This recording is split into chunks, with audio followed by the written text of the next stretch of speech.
What is up mga kabisdak? Magandang umaga sa inyong lahat. I am back again, Charlon de Labrada, ang inyong mensaherong bisdak. And for today's video, ipapakita ko sa inyo mga kabisdak ay kakaiba. Kasi ipapakita ko sa inyo paano nagiging bigas ang isang palay.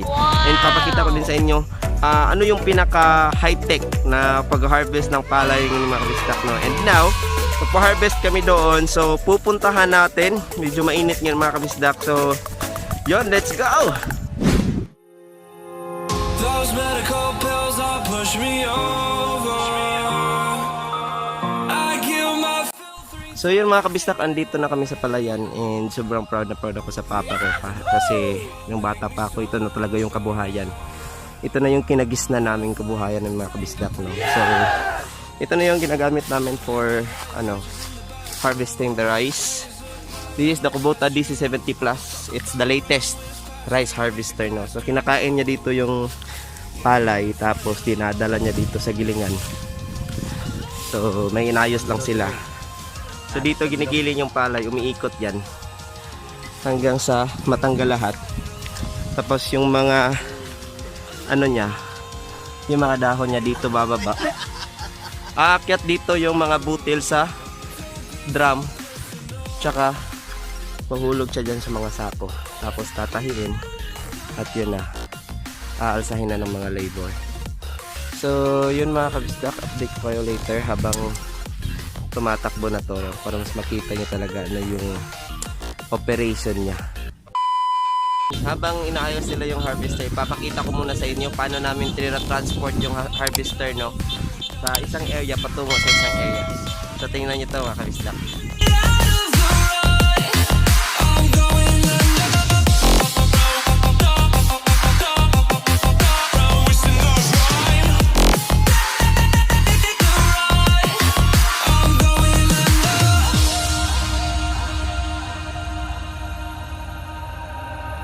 Everyone's seen death in their dreams, but we still wake up and go to sleep.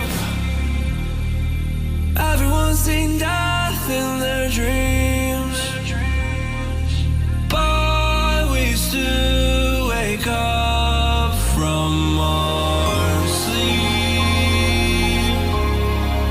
I'll be home soon. You don't gotta fight alone.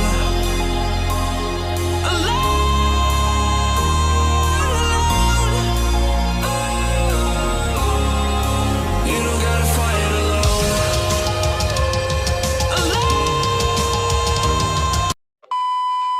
So yun mga kabisdak, mandar na yung harvester and pupunta na tayo doon. Let's go!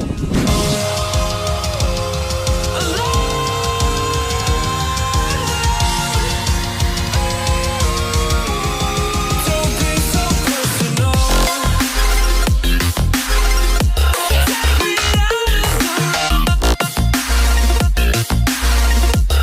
I'm going under.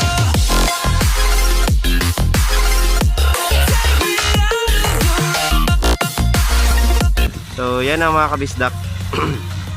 Kinakain niya yung palay. Tapos pinuputol ng mga ngipin.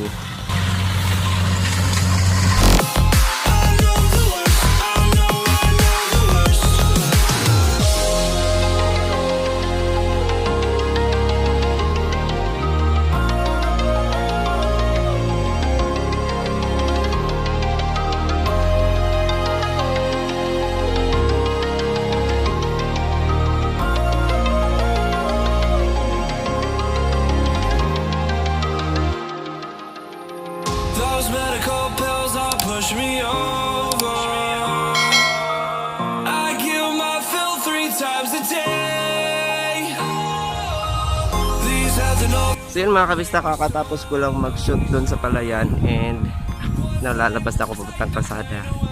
And mamaya mga kabisdak, iti-tape ko din yung pagkuha ng buyer sa aming palay, no? Titimbangin pa yan, ikakarga ng truck, tapos dadalhin sa dryer. Ibibilad pa yung palay mga kabisdak para tumigas siya. Pagkatapos dadalhin yan sa galingan, no? I don't know what's the Tagalog galingan. Maybe it's gilingan, no? Tapos doon na doon na siya magiging rice. So yun mga kabisdak, see you later.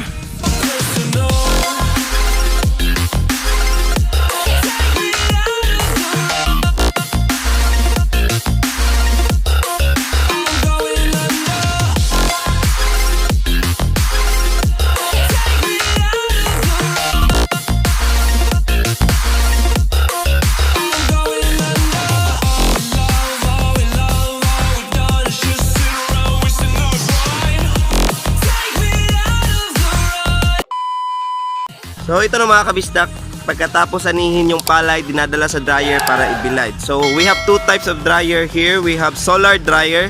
Yung solar dryer, natural siya na init galing sa araw. And we have mechanical dryer. Ano naman yung mechanical dryer? Yung mechanical dryer, sinusungluran siya ng rice hull. So may blower siya, binaliktad yung blowers. So may apoy dito, so hinihigop niya yung init papunta dito sa bed. So as you can see, yan yung rice hull. Tapos yung blower. So, dito siya. Yan. So again mga kabisdak, this is a mechanical dryer. So yung init papasok dyan, tapos lalabas siya dito. So, niluluto niya yung mga palay hanggang sa maging matigas ito. At saka pwede na itong dalhin sa rice mill. So ito na mga kabisdak, andito tayo ngayon sa Divinos Rice Mill located here in Bukac, Bayugan, Agusan del Sur. Hindi na ako magsasalita sa loob kasi medyo maingay yung mga makina, no? And this is driven by electric motors, ano? No? So medyo high-tech na ngayon at saka itong equipment na to galing to sa Korea. So papasukin natin mga kabisdak.